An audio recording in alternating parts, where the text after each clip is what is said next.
Welcome to class, everybody. Today we're going to talk about goal setting. So I realize that we are jumping a little bit ahead in the book. So we are going to move to chapter 15. So this is going to be one of the first technical parts of class where we're actually going to talk about a strategy and a technique that we use in psychological skills training to help an athlete. So I'm going to go ahead and put this lecture online so that you guys can get an opportunity to see this next week while I'm gone to Hong Kong. So let's go ahead and start. So we are talking about goal setting. It's chapter 15 in your textbook, and possibly one of the most important things we talk about in the sports psychology class. So I do want you to understand that this is a lot of what we do, is set goals and then help an athlete stay committed and move towards achieving those goals. Recently we just had our bucket list assignment. That is goal setting in its purest form, where we establish some dreams that we want to accomplish, write them down, and then now we have to set up strategies in order to be able to chase them down. So let's go ahead and get started. This is our outline for this lecture. So we are going to go ahead and define goals and talk about different types of goals. We're going to talk about why goal setting works. We're going to talk about principles of goal setting, talk about the difference between individual goals and group goals. We'll talk about how to design a goal setting system. We'll also talk about some common problems in goal setting.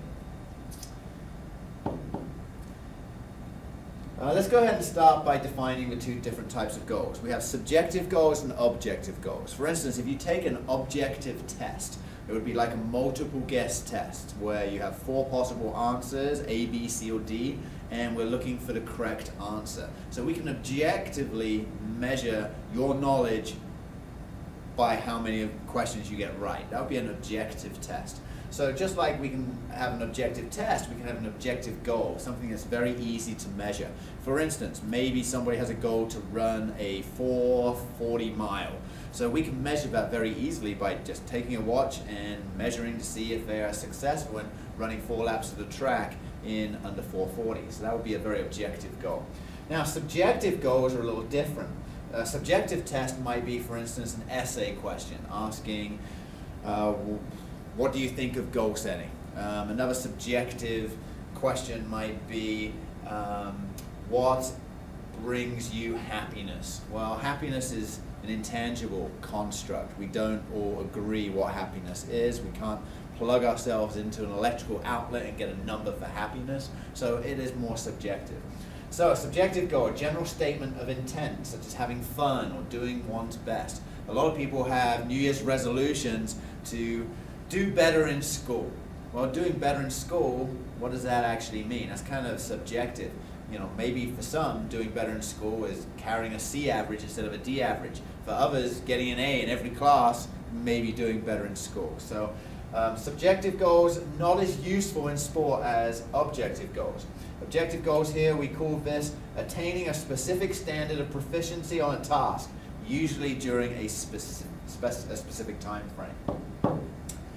All right, 3 types of goals we're going to talk about. The first one are outcome goals. Outcome goals are very simple. Everybody understands an outcome goal. An outcome goal is winning or losing. So an outcome goal may be winning the championship, qualifying for nationals. It could be winning conference. It could be the Olympic gold medal. But an outcome goal is an outcome, a competitive result of an event. Just beating another team or beating an opponent could be your outcome goal. A performance goal is a little different. A performance goal is all about a personal set standard. So a performance goal is a measurement of you versus a prior performance or a performance from the past. So we focus on achieving a standard of performance or an objective independently to other competitors. So we don't really care about our performance against another athlete's performance because we're measuring our performance against ourselves. So performance goals are very useful. Some sports like track and field and swimming are very easy to track performance goals because we measure everything. Everything's measured in seconds. In track and field, if you're a long jumper or a high jumper, we measure in centimeters. If you're a thrower in the shot put or discus, again, it's very easy to track our performance from season to season to see if we're improving.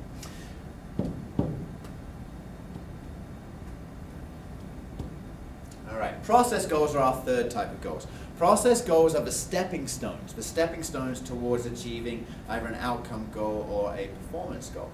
So for instance, if we want to run that 4:40 mile, but our personal best is only a 6-minute mile, we are not going to jump right into a program that's going to get us running 4:40 in a 4-week period. So we're going to have to take some stepping stones to be able to get there. So maybe going from 6 minutes to 5:50 to 5:40 to 5:30 to 5:20, and eventually after maybe a year-long program we might be able to lower our personal best by 1 minute and 20 seconds.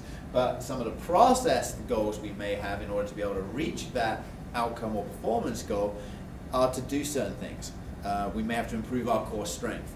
We may actually have to work on improving our lactate threshold or our aerobic endurance.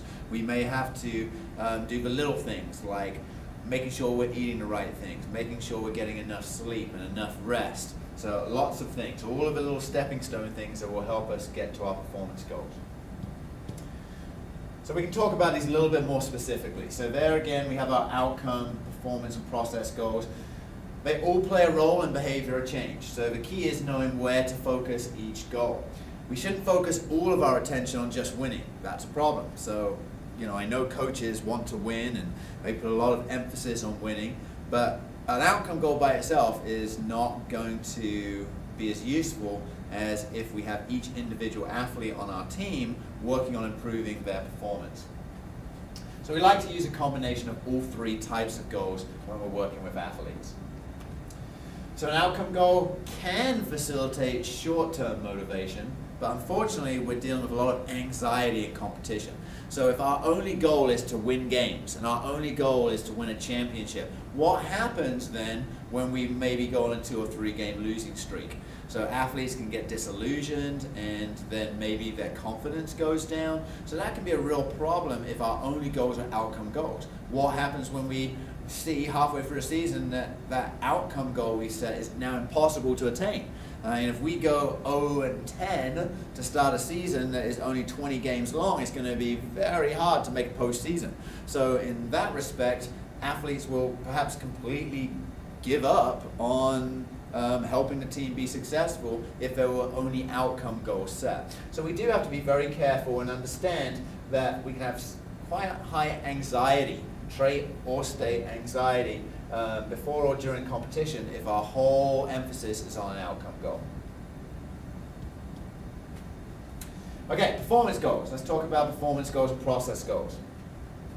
Performance and process goals are a little bit more useful and they're less dependent on the behavior of others. Remember, a performance goal is a goal that somebody sets and it looks at their improvement or their performance in relation to a prior or previous performance.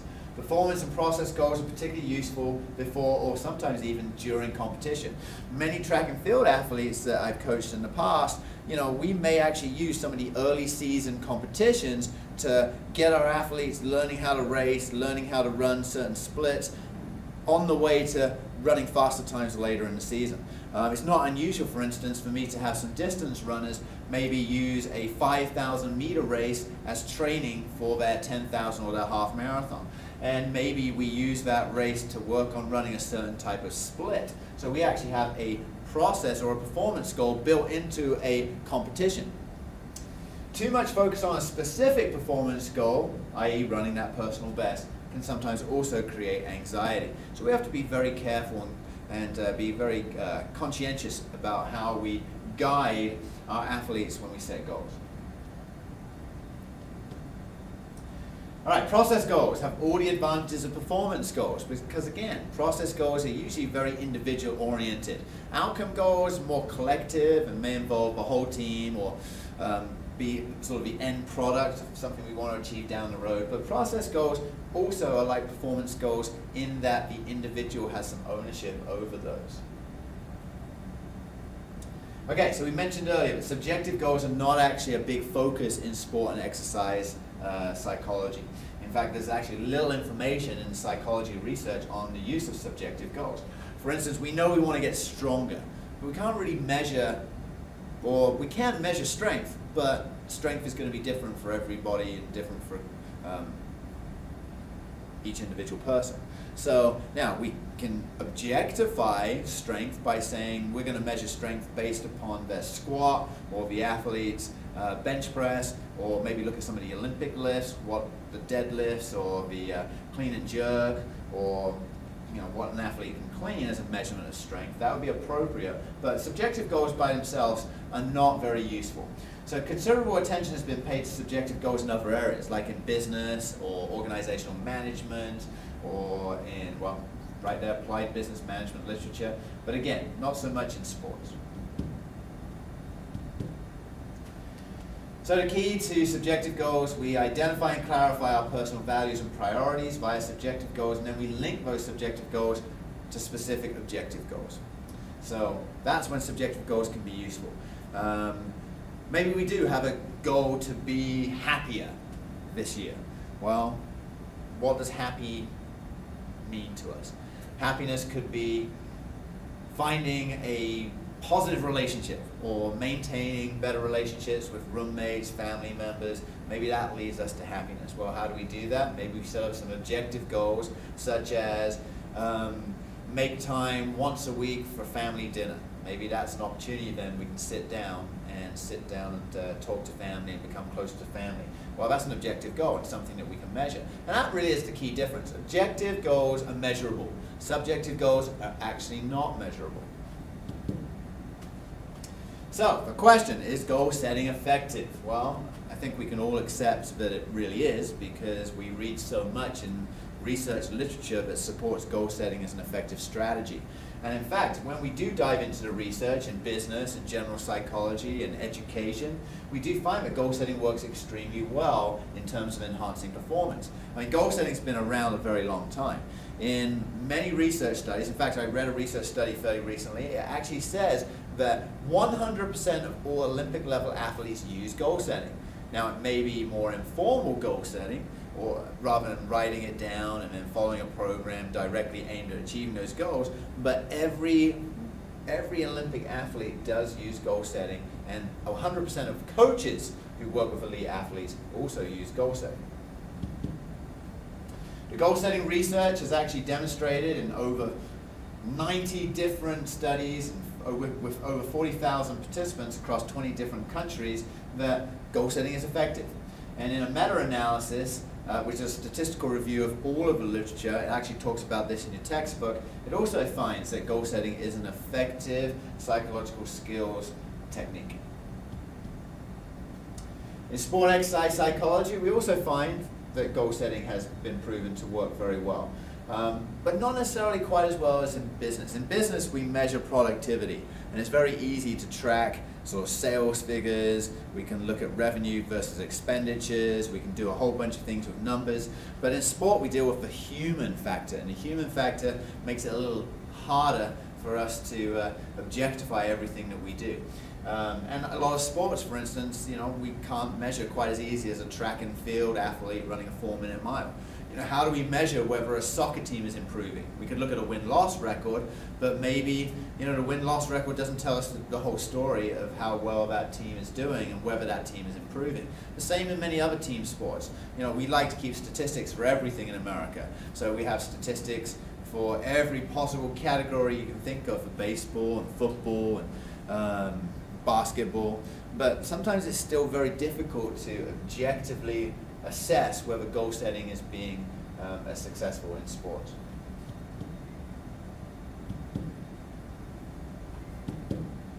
Okay.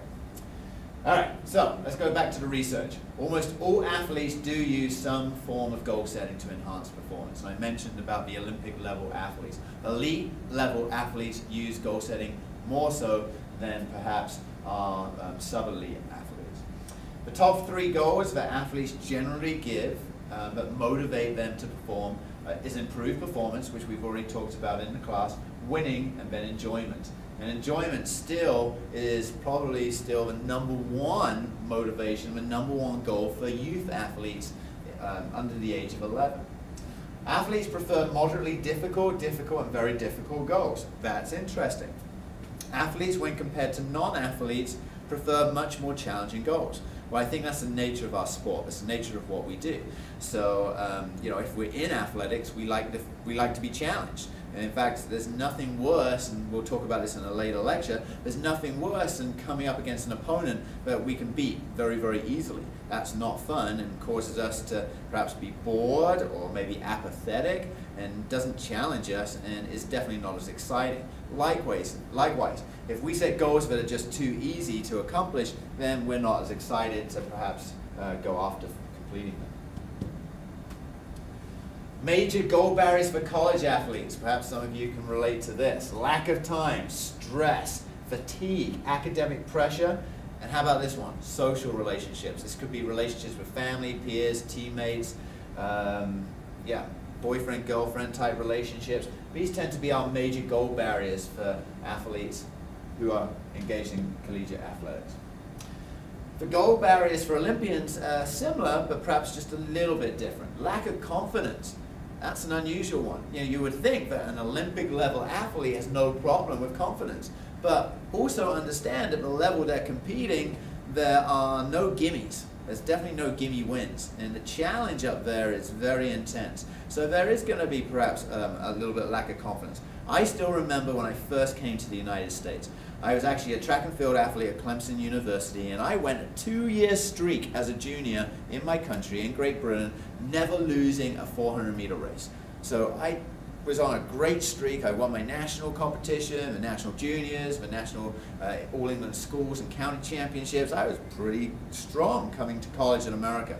And I really was a little cocky with that. I thought I was kind of unbeatable. Well, I remember the very first race of my college career. It was at the University of Florida down in Gainesville, and I remember lining up on the start line, and I looked to my left, and there is Paula Reng. Paula Reng was the Olympic 800-meter champion in 1988 from Kenya. I look onto my right, and you got Mark Everett, who at the time was the American record holder for 800. And then I look down to the left again, and there's Terence Harrington, who made 2 Olympic teams for the United States in the 1500. And this was my first race in college. Of course, I still felt like I was going to beat everybody, but I remember coming in 4th or 5th place in that race and sort of feeling a little humiliated, and sort of I was a little awestruck, and my confidence took a huge hit because suddenly I went from the little leagues and a big fish in a small pond to a very, very little fish in a much bigger pond when I started to compete against Olympic level athletes in college in America. Other major goal barriers for Olympians: lack of feedback, lack of goal feedback. Coaches, so important at the elite levels because athletes at that level need immediate, unambiguous feedback. Sometimes our Olympians and our elite athletes have too many goals or conflicting goals. Lack of time. Nowadays, fortunately, there's great sponsorship deals, but still in many of the non-revenue sports like track and field and swimming, athletes may still have to work, or their sponsors might not be able to give them enough money to take care of all of their living expenses, and so lack of time and work commitments may play a role for that athlete in terms of trying to balance training and some of these other things. Family and personal relationships, just like college athletes, elite athletes deal with a similar barrier. How about this? Females, who knew? Females set goals more often and find them more effective than men do. I wonder why. I think it's because women are far more organized than us men. But that's an interesting difference, an interesting gender difference, that females set goals more often and much more organized and are likely to find them more effective than men. Not saying that men don't set goals, but females are also more likely to write them down. Men may have goals and they think about them a lot and may even talk about them a lot, but perhaps they don't write them down. Athletes do not systematically, in general, write down their goals. That's changing a little bit, and if you have a good coach or you've got a good sports psychologist, they'll make you write them down. I remember having a coach that used to tell us that goals are only as good as the piece of paper that they are written on, and so would go out of his way to make sure that we wrote down our goals and put them somewhere where we could see them every day. I might have mentioned early in the class when I had the chance to be at the Olympic Training Center in Chula Vista, California in 2010. I was able to be around some of the coaching staff there, and Al Joyner, was one of the coaches at the Olympic Training Center, and he was Florence Griffith Joyner's husband. And if you watched a clip on the blackboard, and you've probably heard this already, but I was fascinated when he told me a little bit about the goal-setting strategies that he would have for himself and for his wife. Before the Olympic Games in 1984, he was meticulous about writing down his goals and putting them everywhere in his house where he could see them. Olympic champion was his dream, was his goal. He was only barely able to make the Olympic team for 1984. He finished third at the Olympic trials and made the team with two great athletes, in Mike Conley and Willie Banks. But he went to the Olympic Games and shocked everybody by winning the Olympic gold medal by jumping 17 meters, 26, I think. But he won the Olympic gold medal. The only person who wasn't shocked was himself. And we have a Missouri connection here because he lived in Missouri, went to high school in Missouri, and Al Joyner's sister is the great Jackie Joyner-Kersee. Jackie Joyner-Kersee, as many of you know, is from East St. Louis, and I think she even still has a center down at East St. Louis. But Al Joyner's wife, he ended up marrying he ended up marrying Florence Griffith Joyner, who still holds the world record at 10.49. So when she ran at the Olympic Games in 1988 in Seoul, Korea, he was coaching her. And he did exactly the same. He had exactly the same strategy. He would put up 10.50 everywhere in the house. Well, 10.50 is a crazy fast time. It would be all-American for a male athlete in the United States of a D1 level. If you can run a 10.50, you can qualify for American Olympic trials in the men's ranks. Well, anyway, he would put this up all the way around the house, and for many of you who are track and field fans, you understand that she did run 10.49 to break the world record at the American trials, went on to dominate the Olympic Games and winning the 100, the 200, and was a leg on the 4x1 relay. Right after those games, she did retire, but goal setting was a big part of their training, their mental skills training in preparing the mind so that they would also be ready to be able to run very, very fast. And I could give you hundreds of thousands of stories where elite athletes have used goal setting. The more experience athletes have with goal setting, the better they are at developing effective goal setting strategies. So again, if you've been doing goal setting consistently from a younger age, you're going to find it much easier to continue with that as you get older. Athletes set goals for many different reasons, but the first and primary reason is to provide direction.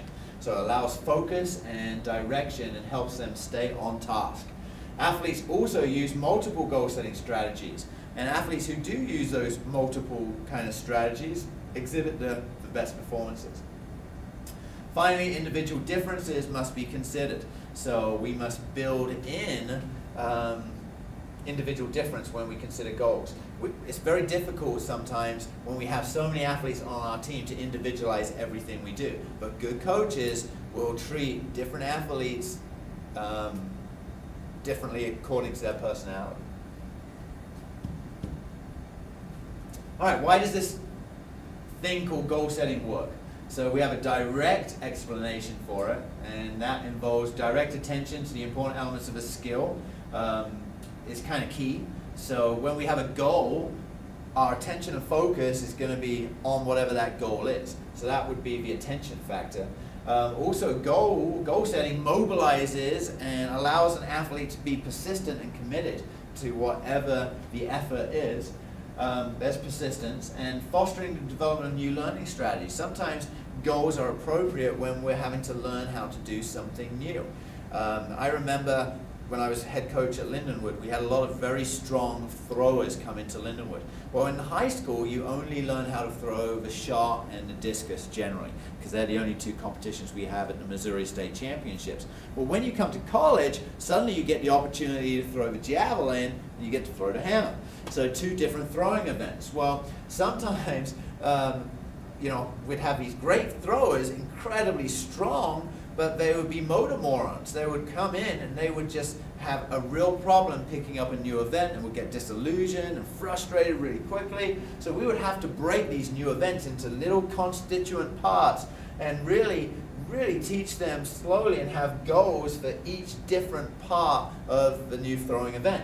So in fact, learning and fostering the development of new learning strategies becomes very important when we're having to teach a new skill. All right, so goals influence performance indirectly by affecting the psychological factors such as anxiety, confidence, and satisfaction. Okay? And as a key, athletes who set performance goals have less anxiety and more confidence and satisfaction. We mentioned that earlier. So we've got to be careful in just setting those outcome goals, because outcome goals by themselves can be very stressful. Let's go ahead and talk about principles of goal setting. There's a number of these. So how do we actually do it? And how do we do it well? If any of you have set New Year's resolutions, you might be able to understand a little more about what we're talking about. Every year, on January 1st, I sit down and come up with 10 things that I want to accomplish in the new year. And it could be things like personal fitness goals, like running a marathon or training for a certain time in an Ironman.